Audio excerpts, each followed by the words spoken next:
So I've been a magician for quite a while now, and it really makes me wonder, like, how many years did I just spend sort of just stumbling and wandering around and just doing whatever I wanted, right? Now, granted, it is actually kind of important to just stumble and wander around because those are the years where you just sort of feel out and you discover what you like doing, right? What you like doing as a magician, as a performer, and whatever, right? But regardless, these are just a couple of things that I wish I could tell myself, sort of, when I was a beginner. So, yeah. So, quantity over quality. So, beginners actually tend to learn everything. And again, that's not necessarily a bad thing, right? You need to go through that phase. You need to sort of learn everything, to sort of just touch upon everything, to sort of learn what you like and what you really want to do as a magician and what you want to do as a performer. But that's also where people actually tend to fall into this sort of trap where they just sort of like perform everything and they just sort of try out everything, right? They tend to be very excited about learning and just performing everything they can get their hands on, which again isn't a bad thing because you need that phase, but it also causes a couple of problems, right? For example, you don't become necessarily selective of the things that you perform, that you actually perform. Now that's actually a problem because then you just sort of start performing whatever that you come across, which again is a problem because you don't really want to perform everything that you come across because sometimes things are good, sometimes things are bad, but again, when you're a beginner, everything just looks good and shiny and you just want to perform and learn everything. And so yeah, so rather than refining a couple of things, right, you just tend to move on from one thing to the next, to the next, to the next, which then becomes, again, a question of quality versus quantity, right? And magic companies, unfortunately, are inherently, well, sort of familiar with this sort of tendency from beginners, right? You'll notice that a lot of magic companies actually tend to advertise their products as being like ready to perform right out of the box, easy to do, right? Fast reset or whatever, something along those lines, right? And it's definitely catered towards the fact that, oh, here's a well, fast-paced learning cycle, and yeah, you know, you could just learn this right away. Yeah, it's good for beginners, come, right? So magic companies do inherently know of this tendency from beginners, which is kind of annoying, right? So as much as I know that you're probably excited to just perform things and just perform new things, right? Perform new things that you just picked up and all that stuff, sometimes it's actually good to just sit back and just look at the material that you have and just sort of cherry pick what you want, what you like, and all that stuff, right?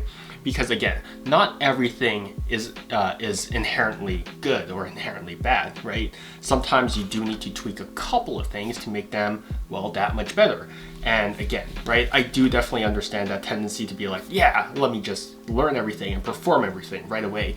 But again, that slowness, right, definitely contributes to just like refining things and just being an overall better magician, right? So yeah, that is point number one, which is quantity over quality. But of course, with the question of refinement, it leads to my next point of mastery. Oftentimes, when a beginner actually learns a move or an effect, once they do it well enough, they actually just tend to assume that they've mastered it, and then they move on to the very next move, right? So it is sort of, again, a question of quantity versus quality, right? They tend to assume, oh, I can do it well enough, and now I can move on to the other thing without sparing it a second glance. The truth is, though, mastering move actually doesn't really exist. It actually really doesn't exist because every move will always be a work in progress, right? Unfortunately, no move will ever be perfect. Like, as much as I think like some people, like Andrew Frost, has gone down like the double lift or something along those lines, right? It's definitely not going to happen, right? It's never, a perfect move will never inherently exist because there's also the contextual flaws behind certain moves. Like Andrew Frost himself says it about like his double lift. It's like, even though, right, the push-off double lift inherently looks extremely good, when you take a step back and you look at it, you're like, wait, no layperson actually turns cards over like that, right? To us magicians, this looks perfect, right? This looks so good. But then when you actually take a step back and you look at it, you're like, yeah, no, turning cards book style doesn't really exist, right? So every move inherently has a flaw, right?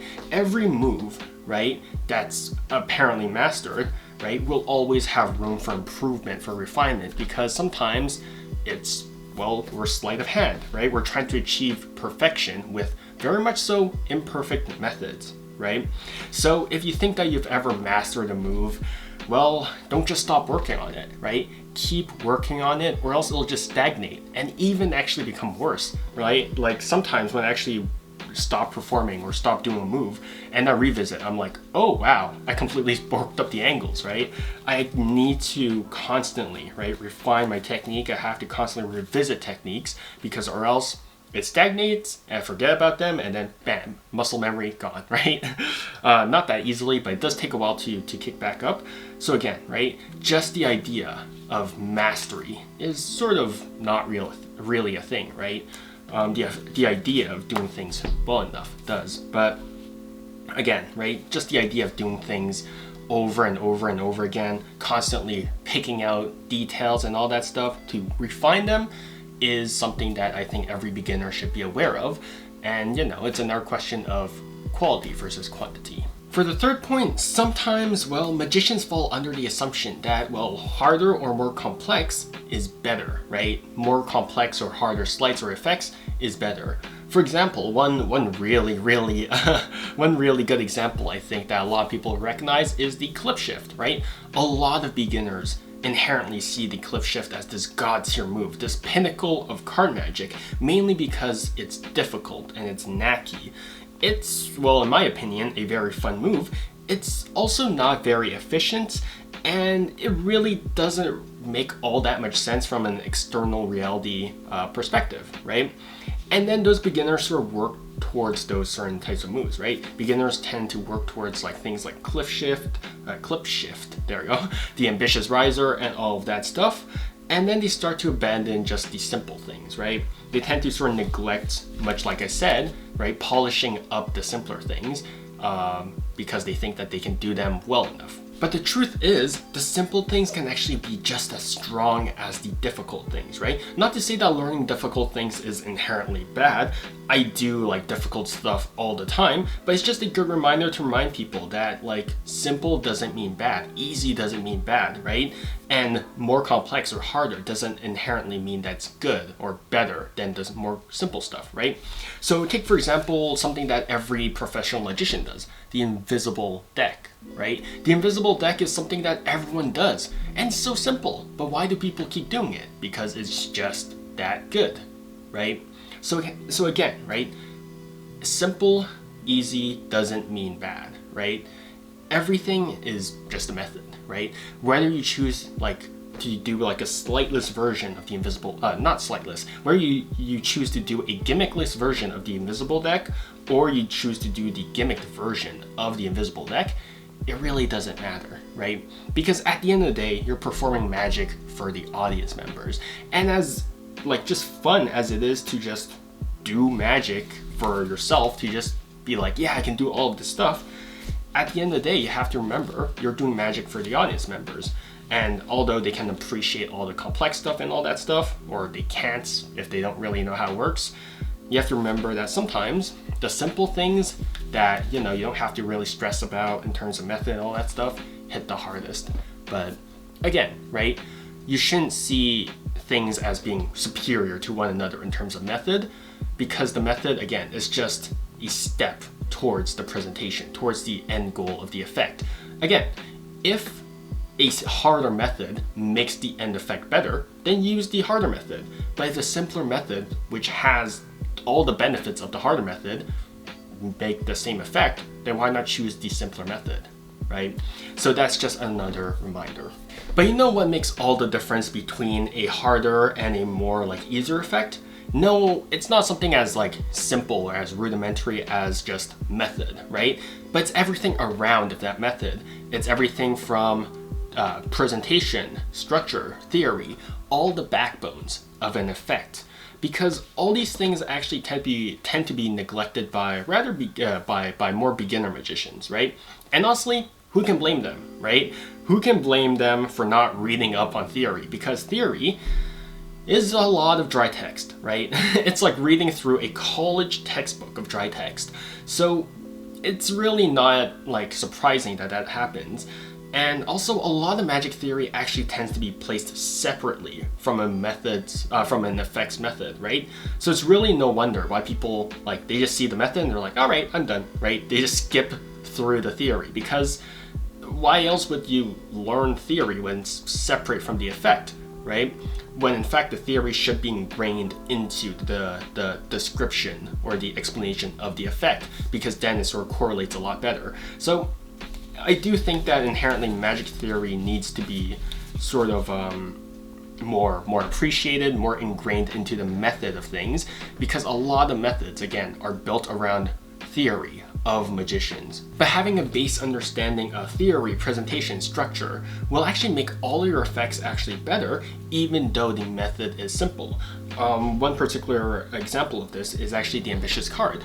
Think about the ambitious card, right? Think about it for just a second, because if you actually see a whole bunch of people perform the ambitious card, it's usually structured the exact same way, right? I show a card and then snap my fingers and it rises back to the top, right? And then that's fine, right? But it's nothing really that unique. But then you tend to look at other people from maybe with more experience. So let's again, right? Let's take Andrew Frost again, right? His ambitious card is actually structured a lot differently, and then his theory is actually differently. His presentation is all different, right? Because all of those things were catered to his taste, right? So if we take a look at his ambitious card, his presentation is actually very, very different. He does one phase of the ambitious card, and his ambitious card is that, oh, your card, like the card is held above a deck, and he says something along the lines of, this card, like your card exists above of the deck, right? And then using that pattern, he reveals that the card does indeed exist above of the rest of the deck, right? So having that sort of structure and presentation, he can get away with doing the ambitious card with one phase, because it's just that powerful, right? It's just that solid. So again, don't neglect your theory, your presentation and structure, because again, it can turn very, very simple things into things that, you know, you would actually never thought would be powerful or would be simple, would be good, right? So in fact, if you actually do want to focus on those three things, I actually highly recommend that you do easier things, so then you can focus on things like theory, on presentation, on structure, right? Rather than distracting yourself with the method, right? So the method as it is just, again, it's just a, it sort of carries, right? It's sort of the backbone to the method, but it's not what really makes the effect, if that makes sense, right? Like, we as magicians see effects through its method, when in fact the audience sees the method, the effect through the presentation, through the theory, through the structure, because that's what they perceive. They're not supposed to perceive the method. So again, if you do want to focus on those three things, try doing an easier effect, and then try focusing on those three things, and you'll see that there's a lot to learn. And the last point is, as bizarre as this may sound, trying to be unique and creative is actually sort of a distraction for beginners, right?